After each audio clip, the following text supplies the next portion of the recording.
Alors, salut tout le monde, j'espère que vous portez toujours bien. Je vous reviens aujourd'hui avec une nouvelle information.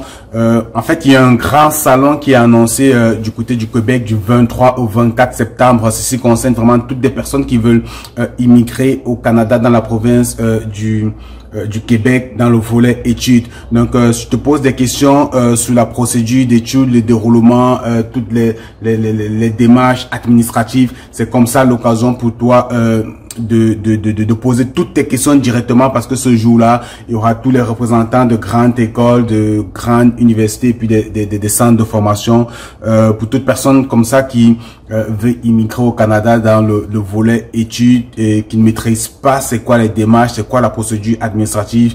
Je te demande comme ça de te connecter à cet événement-là et surtout de ne pas manquer le rendez-vous le 23 et le 24 septembre. C'est comme ça des événements qui habituellement se déroulent dans certains pays de l'Europe, occasionnellement à cause de la COVID. Comme je te dis, tout est désormais virtuel. C'est peut-être une opportunité à ne pas manquer parce que l'événement est offert à toute personne. Peu importe l'endroit où tu te trouves dans le monde, tu pourras participer à cet événement-là. Comme d'habitude, on va pas trop parler. La suite sur mon PC.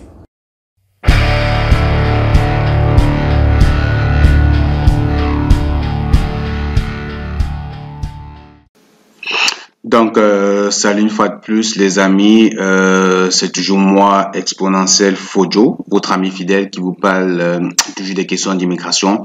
Donc, nous sommes rendus à notre deuxième vidéo de cette nouvelle série de tutoriels vidéo beaucoup plus orientés sur des projets études, toute personne qui aimerait immigrer au Canada dans le volet étudiant en fait. Donc, on va toujours partir de Google, notre moteur de recherche, votre meilleur ami, celui qui vous donne toute l'information que vous avez besoin. Et puis, on va ici faire une recherche sur immigrants Québec. On va faire immigrants Québec. Puis, on va cliquer ici. Donc, ça c'est un site internet vraiment très riche, très intéressant pour toute personne qui souhaite immigrer au Canada dans la province du Québec, comprendre toutes les démarches de tous les volets d'immigration. Et puis, lorsque vous regardez sur le site ici, vous voyez ça pratiquement en tête d'affiche. C'est écrit Salon virtuel étudié au Québec 23 et 24 septembre 2020. Donc, programme d'études, conditions d'admission, démarches d'immigration. Et puis, on vous dit rencontrer les plus grandes écoles, les universités, les organismes de formation au Québec. Donc, c'est un événement à ne pas manquer pour toute personne qui aimerait comprendre, en fait, les démarches d'immigration, les procédures d'immigration dans le volet étudiant, comment faire une demande d'admission, surtout c'est également l'occasion de rencontrer toutes les écoles, les universités. Donc, je vais cliquer ici, vous voyez consulter, je vais cliquer sur consulter.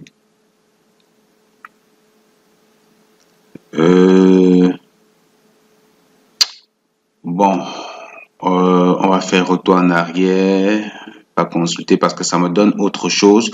On va plutôt cliquer vraiment sur le bandeau. Donc, vous voyez mon curseur, je vais cliquer dessus. Là, ça m'ouvre une autre page. Et puis, ça, c'est vraiment la page de l'événement. Je pourrais mettre le lien dans la description de la vidéo. Par rapport à ce qu'on s'est dit hier, on a commencé à parcourir, puis on a vu certaines écoles universités au Québec. Vous allez vous rendre compte que la plupart de ces écoles sont là. Les universités sont plus en bas. Vous avez l'université de Rimouski, vous avez l'université de Sherbrooke, l'université de Montréal, vous avez Polytech de Montréal. Donc, vous avez la plupart, vous avez McGill, Université du Québec en Outaouais, c'est Outaouais, je sais pas trop comment ça se prononce. Puis vous avez également des cégeps. Je vous ai dit que lorsque, en fait, au Canada, comment ça se passe? Au Canada, lorsque vous finissez vos études secondaires, vous allez au cégep. Le cégep, généralement, c'est 2 ans ou 3 ans. Lorsque vous faites 2 ans dans un cégep, vous obtenez ce qu'on appelle un DEC, un diplôme d'études collégiales. Maintenant, la plupart des Canadiens, je vous dirais 80% des jeunes ou 70%, je pense que c'est ça, j'ai pas les chiffres exacts, mais ça avoisine ce pourcentage-là, arrête les études au niveau du DEC. Il y a très peu de personnes qui continuent à l'université. Donc, les gens généralement finissent le secondaire, vont au cégep, font un DEC, terminent le DEC, puis en général rentrent dans la recherche du travail. Le DEC, donc, c'est l'équivalent du BTS. En général, lorsque vous venez au Canada avec un BTS et que vous faites la comparaison de vos études, si vous avez un BTS, on vous donne un DEC en équivalence. Donc, maintenant, lorsque vous avez fait un DEC de 2 ans, vous pouvez chercher du travail, c'est généralement des DEC professionnels, mais il y a également des DEC de 3 ans, c'est-à-dire c'est des DEC pré-universitaires. Quand vous faites un DEC de 3 ans, en général, vous continuez à l'université ainsi que de baccalauréat. Ainsi que de baccalauréat, je vous ai déjà dit, au Canada, ça correspond à peu près à la licence dans les pays, dans le système français, en fait, dans la plupart des pays d'Afrique. Donc, lorsque vous terminez votre cégep au Canada, vous continuez à l'université, si vous voulez continuer à l'université. Donc, de toutes les façons, on ne peut pas faire l'université sans passer par le cégep. Donc, vous continuez à l'université, vous faites 3 ans pour obtenir votre baccalauréat. Comprenez un peu. Maintenant, si vous avez fait un DEC de 3 ans, ça se peut que vous fassiez juste 2 années à l'université parce que vous avez peut-être consommé une année d'université dans le DEC. Il y a peut-être des cours qui seront, comment dire, des crédits qui seront, des cours qui vous seront crédités. Je pense que c'est ça l'expression. Donc, c'était juste pour vous dire, pour vous situer un peu. Maintenant, lorsque vous quittez de vos pays, généralement avec votre baccalauréat, je crois que c'est cette année d'études secondaires, vous avez généralement, vous avez la possibilité d'entrer directement à l'université. Donc, c'est juste pour, je vous dis tout ça pour que vous ayez une petite idée de tout ce à quoi ceci renvoie lorsque vous voyez des cégeps ici, parce que vous voyez cégep, vous voyez cégep de Limoilou, cégep de la Pocatière, cégep de Jonquière, ensuite vous voyez des universités. Donc ça vous permet d'avoir une idée entre cégep et université pour comprendre de quoi il est question. Est-ce que vous voulez venir faire un cégep, c'est-à-dire un BTS, ou vous voulez directement aller à l'université? Maintenant, dans une autre vidéo, je vais vous partager quelque chose parce que je pense que ça sera l'objet de la prochaine vidéo parce que c'est bon à savoir. En général, je sais que les gens, lorsqu'ils viennent étudier au Canada, leur intention première, c'est de demander la résidence permanente par la suite, c'est de rester à la fin de l'étude. Puis, il y a eu beaucoup de réformes. Par le passé, lorsque vous terminez vos études au Canada, vous appliquiez pour une demande de permis d'études et lorsque vous obteniez votre permis d'études, après peut-être une année d'expérience de travail, peu importe le domaine, vous pourriez appliquer pour la résidence permanente au Canada et rester définitivement. Mais sauf que il y a des réformes qui ont été appliquées, qui ont été mises sur pied récemment, qui font que désormais il y a comme des formations qui donnent accès à la résidence permanente. Il y a d'autres formations qui ne donnent pas accès. Donc je vais prendre le temps de regarder ça plus en détail, puis on va en parler dans ma prochaine vidéo. Ça vous permet en fait, si vous tenez à rester définitivement au Canada à la fin de vos études, de savoir quelle formation faire et quelle formation ne pas faire. C'est très important. Ça s'appelle le programme PEC. Donc le programme PEC, c'est le programme études emploi, c'est ça? Ouais, je crois. Ouais, programme études emploi, je crois. Un truc de ce genre. Bref, dans la prochaine vidéo, on va parler du programme PEC. Vous pouvez commencer déjà à regarder sur Google à quoi est-ce que ça renvoie. Maintenant, si on revient au vif du sujet, qui est l'événement du 23-24. C'est un salon virtuel. Vous allez rentrer en contact avec la plupart des écoles. Donc, on dit ici rencontrer les plus grandes écoles, les universités, les cégeps et les organismes de formation du Québec. Donc, vous allez pouvoir poser ou comprendre les programmes d'études, les conditions d'admission, ainsi que les démarches d'immigration. Donc, il faut vous inscrire pour participer à l'événement du 23 le 23 et le 24 septembre 2020. Donc, c'est important pour toute personne qui souhaite immigrer au Canada ou bien pour des personnes qui veulent comprendre en fait les démarches administratives ou toutes les procédures d'études au Canada dans la province du Québec. C'est pas mal ça. Vous aurez l'occasion, comme ça, comme j'ai dit, de rencontrer les responsables d'école puis de poser votre question. Alors, comment participer à l'événement? Il faut vous inscrire. Donc, si je clique ici, inscrivez-vous. Là, ça ne fonctionne pas. Donc, je vais regarder en haut ici. Il faut créer un compte visiteur. Donc, vous cliquez sur créer un compte visiteur. Ici, ça va vous ouvrir ça. Donc, vous allez pouvoir créer votre compte. Vous allez pouvoir créer votre compte et certainement, le jour de l'événement, vous allez vous connecter avec ce compte-là pour participer à l'événement. Donc, c'est simple. Vous mettez votre civilité, prénom, nom, vous mettez votre nationalité. Si vous avez une double nationalité, vous la mettez. Vous mettez votre adresse email, le mot de passe. Vous répétez le mot de passe pour confirmer votre mot de passe. Ensuite, information étudiant, dans quel pays résidez-vous actuellement? Vous mettez votre pays de résidence actuel. Possédez-vous un passeport valide? Si vous avez un passeport, oui, mais normalement, toute personne qui souhaite voyager, fait des démarches déjà de voyage, tout ça devra avoir un passeport. Êtes-vous actuellement inscrit dans un programme d'études? Vous répondez oui ou non. Votre niveau de français.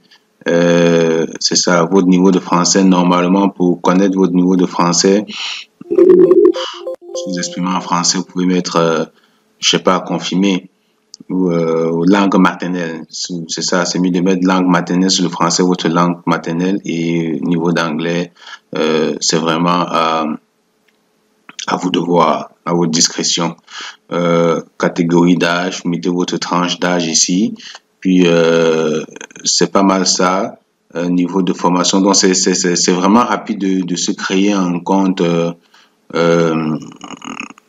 ici. Puis, vous allez certainement recevoir, lorsque vous allez créer votre compte, dans votre boîte courriel, vous allez recevoir les informations pour participer à l'événement.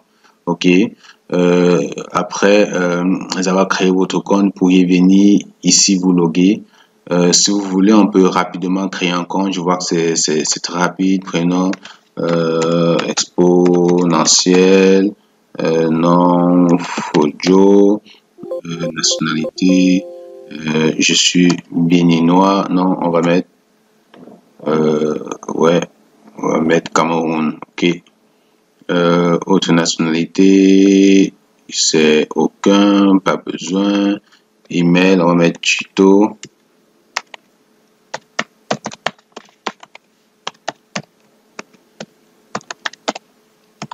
.com. Mot de passe, je mets un mot de passe. Je confirme mon mot de passe, donc je remets mon mot de passe pour une seconde fois. Toujours vous souvenir de vos mots de passe, les amis. Si vous mettez un mot de passe compliqué, prenez la peine de le noter quelque part. Dans quel pays résidez-vous actuellement? Je vais dire que je réside au Cameroun. Ok, je considère que je suis là. Possédez-vous un passeport? Oui. Êtes-vous actuellement inscrit dans un programme d'études? Non. Votre niveau de français, langue maternelle, votre niveau d'anglais, intermédiaire, catégorie d'âge, on va mettre de 24 à 34 ans. Quel niveau de formation recherchez-vous? Est-ce que vous voulez faire un DEP? Je vous ai dit le DEP, pour ceux qui ne savent pas c'est quoi le niveau de formation, différence entre DEP, DEC, université et autres, allez regarder la précédente vidéo pour comprendre. Donc, moi je vais dire je cherche une formation universitaire, veuillez sélectionner votre nombre d'années d'études, à partir du primaire. Donc, vous allez compter à partir du primaire. Je pense que du primaire de la CIL au CM2, c'est 5 années, donc 12 années d'études. Si vous avez un baccalauréat, c'est 12 années d'études. Vous avez bref, vous allez vous-même compter vos années d'études et puis les mettre. Donc, je vais mettre 13 années d'études si je compte en maternelle. Veuillez indiquer le titre complet de votre diplôme le plus récent. Je vais dire que j'ai un baccalauréat. Baccalauréat C. Donc, vous le savez, un baccalauréat, c'est vraiment le diplôme fin d'études secondaires dans votre pays, parce qu'un baccalauréat, vous avez déjà dit au Canada, c'est l'équivalent d'une licence. Mais quand je dis un baccalauréat, on comprend que je viens d'obtenir mon baccalauréat, mon bac C, si on est en Afrique. Quand souhaitez-vous débuter votre formation? Je vais dire 2021. Avez-vous des ressources financières pour assurer les droits de scolarité? Normalement, si vous voulez étudier, vous devez avoir vos ressources financières et les frais de subsistance. Donc, 10 000 $. Dans la vidéo d'hier, on a parlé un peu de ça, des frais de subsistance, combien ça vous prend lorsque vous voulez immigrer au Canada. Donc, 10 000 $, c'est en moyenne ce que vous aurez besoin pour vous nourrir et vous loger chaque année. Donc, quelqu'un qui vient faire un cycle de licence au Québec, ça veut dire que il a 3 années d'études. Comme j'ai mis ici cycle universitaire, si c'est une licence que je vais obtenir, j'ai 3 années d'études, donc il va me falloir 10 000 $ chaque année. Donc, je vais avoir minimum au moins 10 000 $ chaque année pour mes frais de subsistance. Ça n'a rien à voir avec les frais de scolarité. Les frais de scolarité ne sont pas inclus. Donc, je vais dire oui. Normalement, je dois avoir cet argent, sinon ça ne vaut pas la peine de continuer.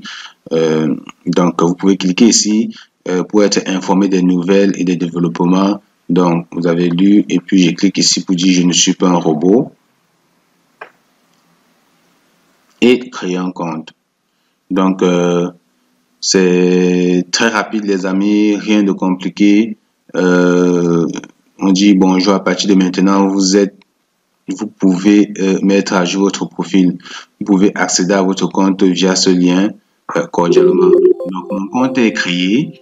Puis, on me dit, je peux accéder à mon compte en cliquant sur ce lien. Donc, je clique dessus.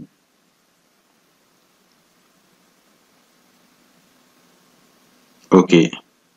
Puis, je suis dans mon compte. Bonjour, Exponentiel Fojo. Donc, mon compte est créé. Je suis dans mon compte. J'ai un statut de... Mon compte, c'est un compte visiteur. Le statut est validé. Mon profil. Donc, je peux... Certainement, il y a des informations personnelles à compléter. Ça, c'est déjà... Vous pouvez mettre votre numéro de téléphone et tout ça. La langue parlée, vous pouvez mettre ça à jour, c'est le français. Deuxième langue parlée, je préfère laisser français parce que je suis pas très à l'aise en anglais. Donc, lorsque vous avez mis ça à jour, vous vous connectez à votre compte. Si vous travaillez déjà, vous pouvez mettre votre fonction IT, mettez votre téléphone, mettez français. Si vous avez plus... Si vous parlez une autre langue que le français, vous pouvez ajouter anglais, par exemple. Puis vous allez sauver ça pour sauvegarder les informations. OK. Donc, ça a été correctement mis à jour. Maintenant, je peux cliquer ici pour voir les informations étudiants. Je clique dessus. Information étudiant, dans quel pays résidez-vous actuellement? Ça, c'est déjà rempli. Quel niveau de français? Ça, c'est rempli. Tranche d'âge, universitaire. Donc, ça, c'est déjà pas mal rempli. Je n'ai rien à changer là-dessus. Augmentez votre visibilité.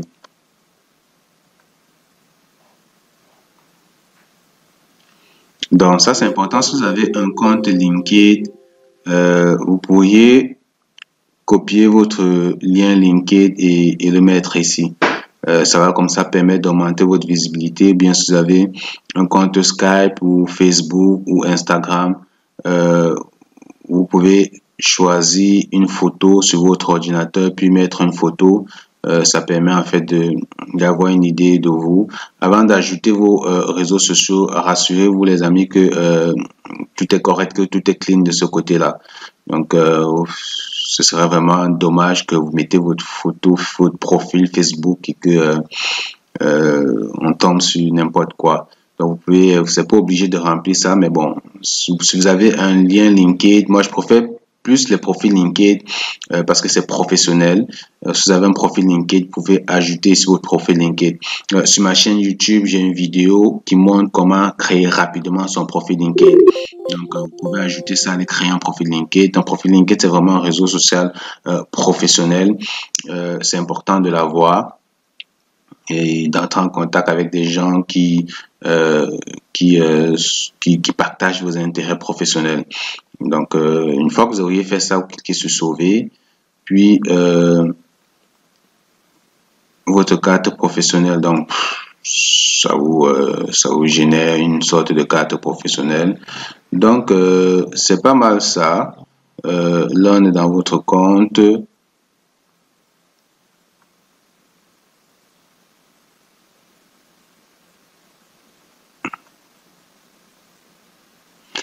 Ok, puis ici, vous avez la liste des exposants.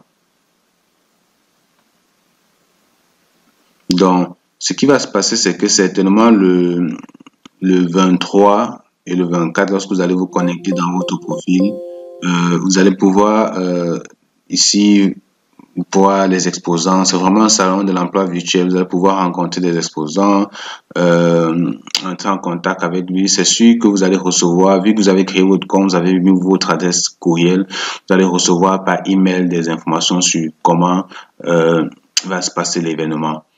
Donc, vous avez aussi certainement la possibilité de chatter, c'est-à-dire que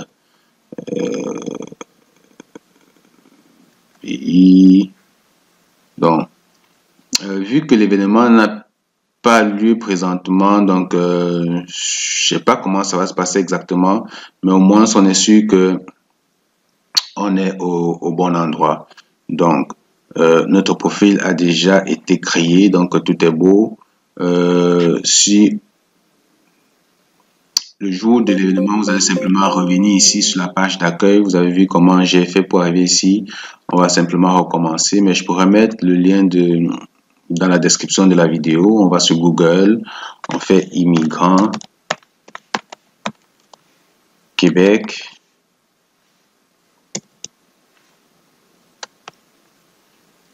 Ça, c'est le lien. Vous allez cliquer dessus. Directement, vous arrivez à cette page. Puis, vous cliquez ici pour aller dans l'événement. Vous cliquez sur cette bannière. Vous voyez mon curseur ici. Si je clique juste dessus, ça m'ouvre un nouvel onglet dédié à l'événement. Puis ici, j'ai mon compte. Je peux aller directement dans mon compte. Puis, vous allez vous connecter. Vous allez mettre votre adresse email. Ça va vous demander certainement de vous connecter. Là, c'est parce que je viens de me connecter, donc il ouvre par défaut. Mais sinon, vous allez entrer votre email et votre mot de passe. Donc, le mot de passe que vous avez utilisé pour créer le compte tantôt, il faut bien le noter. Donc, c'est pas mal ça. Il y a autre chose que je voulais peut-être vous montrer. Lorsqu'on est ici dans la page d'accueil, vous avez la possibilité d'obtenir des guides. Donc, vous avez plusieurs guides ici. Si vous êtes intéressé à immigrer au Québec, vous allez avoir le guide étudier au Québec, travailler au Québec, entreprendre au Québec. Vous avez tous les guides. Donc, nous, on s'intéresse pour le moment à étudier. Donc, je vais cliquer dessus, étudier. Il va m'ouvrir donc cette nouvelle page.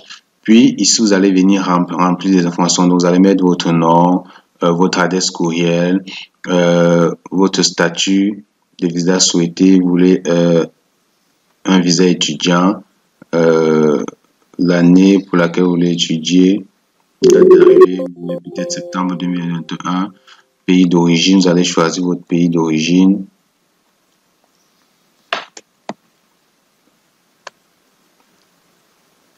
Et puis, vous allez peut-être, je vous conseille de cliquer tout ça pour avoir toutes les informations. OK. Puis, vous allez cliquer ici, envoyer et télécharger le guide. Vous allez cliquer dessus et puis, vous allez recevoir un guide dans votre boîte d'email.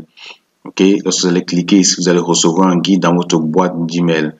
Prenez le temps de lire le guide, de le consulter. Ça va vraiment vous aider dans toutes les procédures plus en détail sur comment immigrer au Canada dans la province du Québec en tant qu'étudiant.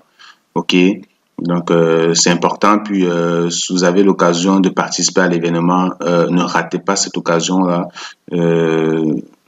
C'est très important. Donc, je pense que, j'espère, je le dis, que cette vidéo vous a été utile, qu'elle vous sera d'un grand intérêt. Puis, très prochainement, on va parler d'autres choses, de nouveaux sujets. Je pense parler du programme PEC, parce que c'est important lorsque vous voulez immigrer dans la province du Québec comme étudiant. C'est important de savoir si à la fin de vos études, vous allez pouvoir appliquer à la résidence permanente. C'est d'autant plus important que c'est indispensable pour faire le choix de votre formation. Allez, on se retrouve dans une prochaine vidéo.